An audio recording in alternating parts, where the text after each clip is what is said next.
Yeah, my name is Nampung Joan, assistant captain Ukraine. So far the mood is high because yesterday we won our first match, and even the first game we had with New Zealand, we contested with them. We had a good show against New Zealand because it is the number 2 in the world, so it was a good game for us, but not beating us with a margin of 30 as it used to be.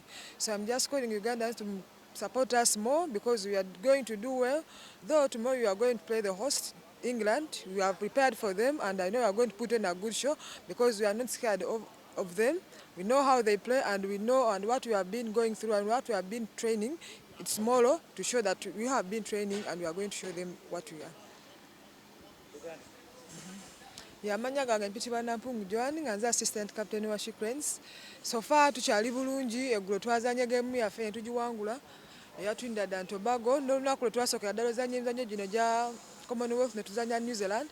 Tetwazanya bubi ku yo kubanga okusinziira engeri gye twazannyamu enamba 2 mu nsi yonna. So twateekawo omutindo ogw'enjawulo era omutindo omulungi era nga nkola bannayuganda bonna abali eyo okulaba nga batuwagirira ddala era nga tugenda tubazaamu essuula okulaba nga tuwangula games ezisinga. Enkya nga tugenda okwetegekera era okuzanya tiimu ya England nga ba host. Tuli b'amaanyi, tugenda teekawo embeera ey'amaanyi era ffe tuli ready okuzanya era okulaba nga tuzeteekawo omuzannyo ogw'enjawulo okulaba nga nabo tubateekako amaanyi ag'enjawulo nga tutoladde eggulo ku ttiimu ya New Zealand. Amanya gange nze baagala Margaret nga ndi muzannyi wa Cranes. So far games twakazanya tetuzanye bubi. Game yasooka twazanya New Zealand era nga twakola bulungi nnyo lwansonga tebaatukuba nnyo okusinziira nga twali bwe babadde bakuba ttiimu endala. Egyo twazanye Trinidad and Tobago era twataddewo ekintu ekyenjawulo ne tugikuba goals wadde 62-28 nga tusuubira enkya tulina England era nze ndowooza nabo bali ku panic okusinziira game gye twazanya ne New Zealand nabo kyemanyi batiddemu era nga ngamba bannayuganda yonna gye muli musuubire kingi nnyo okuva eri ffe nga tugenda zanya England enkya ne games zaffe zisigaddeyo zonna. Amanya gange nze Senora nga ndi muzannyi wa Cranes era wenjogerera tuli Birmingham mu mpaka za Commonwealth.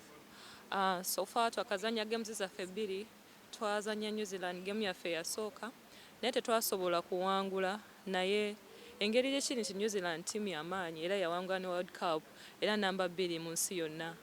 Yatuwa challenge y'amaanyi nnyo ng'Abannayuganda, naye ekirungi nti teyasobola tukuba n'amagi nnene era twagiwa obuzibu bw'amaanyi.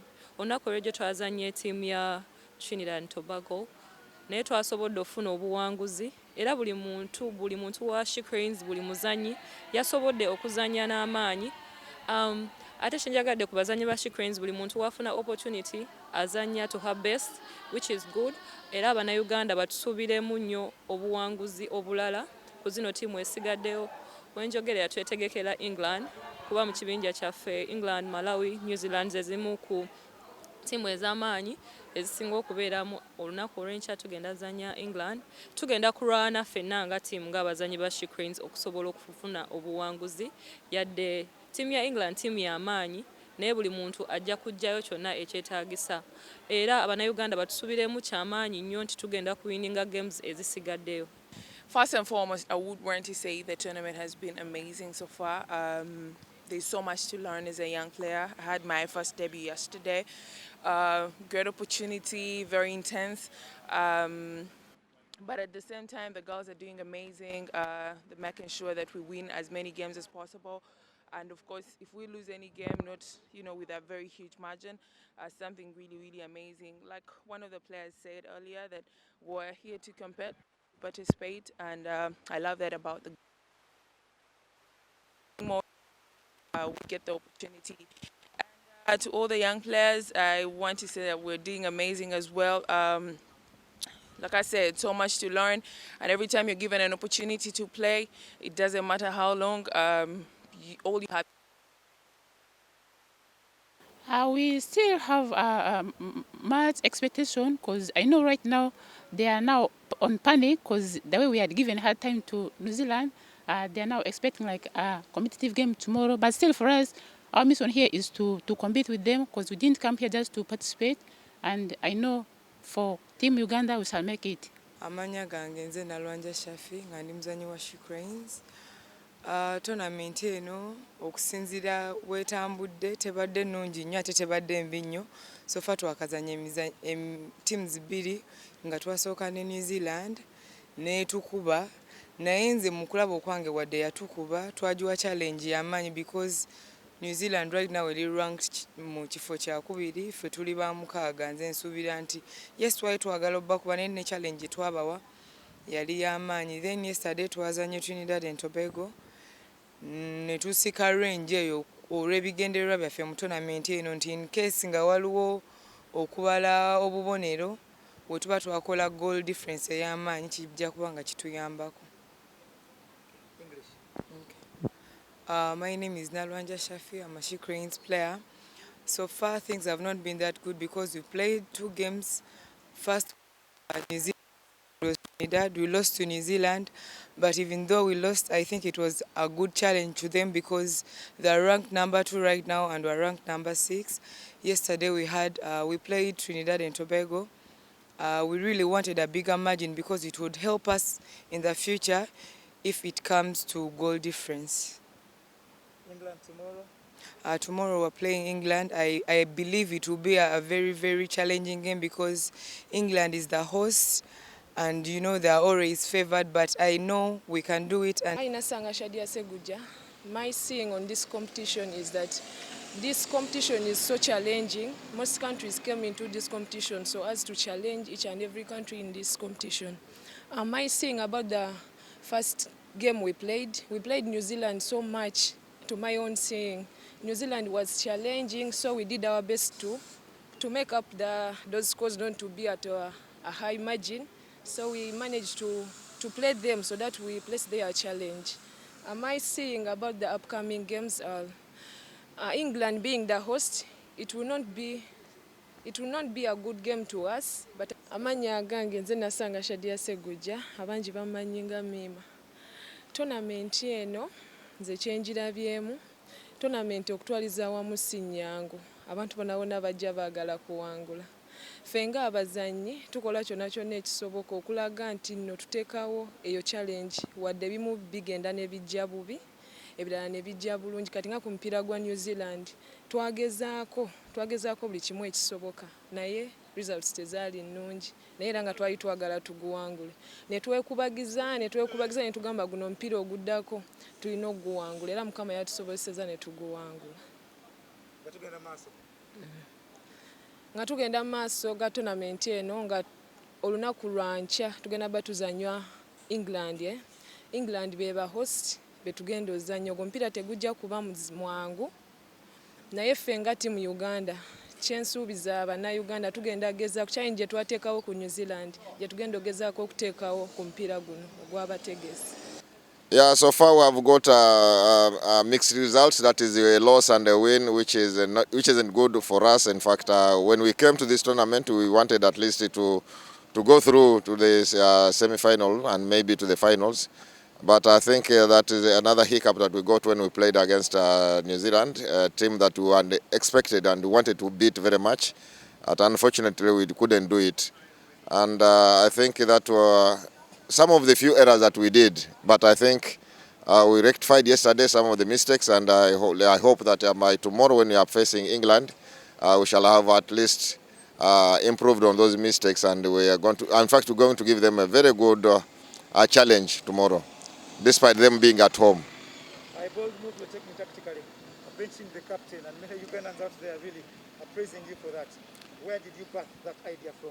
No, I discussed that issue with her because of the game she played on the first day, which wasn't a good day for her, I think. But I want to tell Uganda that she's still a good player, and she's going to be feature in other games that are going to come.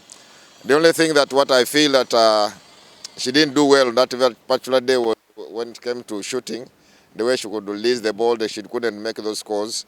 But with the combination of players, with the fellow players, I think it was fine because nobody missed out whatever the passing and whatever. She would get those balls from the feeders, but it was her own fault that she could not make those shots. But to me, I feel that, I think that it may be because she was in Australia where she was playing with those New Zealand girls.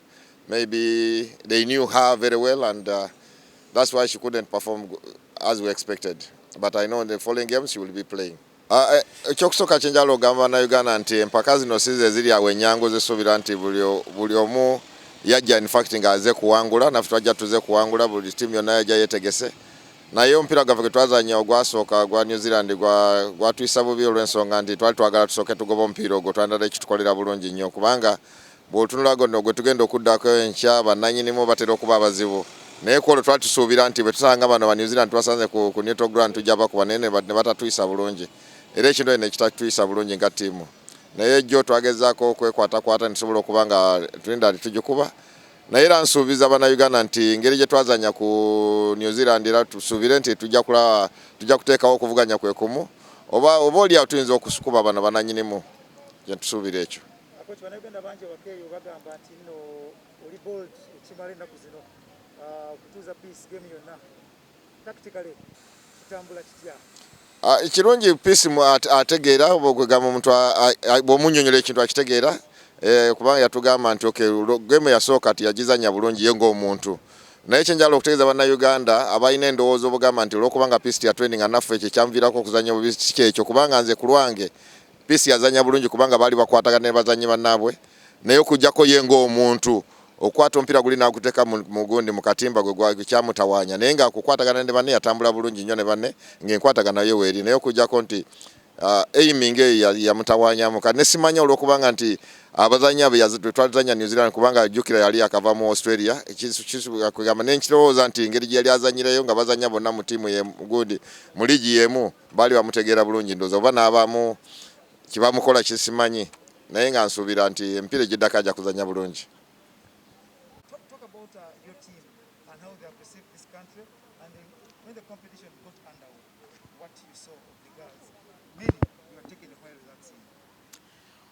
Well, Team Uganda, particularly the She Cranes, if I can talk about the She Cranes only, I think with the experience they have had, they didn't come with any negative perception.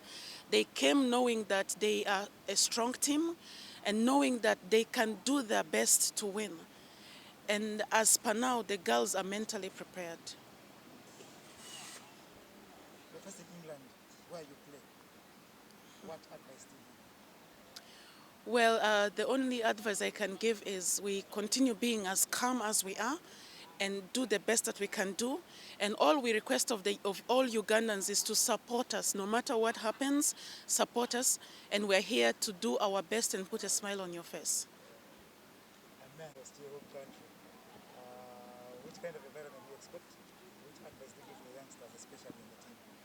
Well, it's going to be loud and most of the support is going to be England, but since from our first game against New Zealand there was a lot of crowd, and I think like we're out of that stage whereby we are afraid of the crowd. I think the message to the girls just to be strong and to deliver the best of their game, and it's going to be 7-on-7, so nobody's going to be alone. We're going to keep the chat up as a team and just make sure we're doing our best.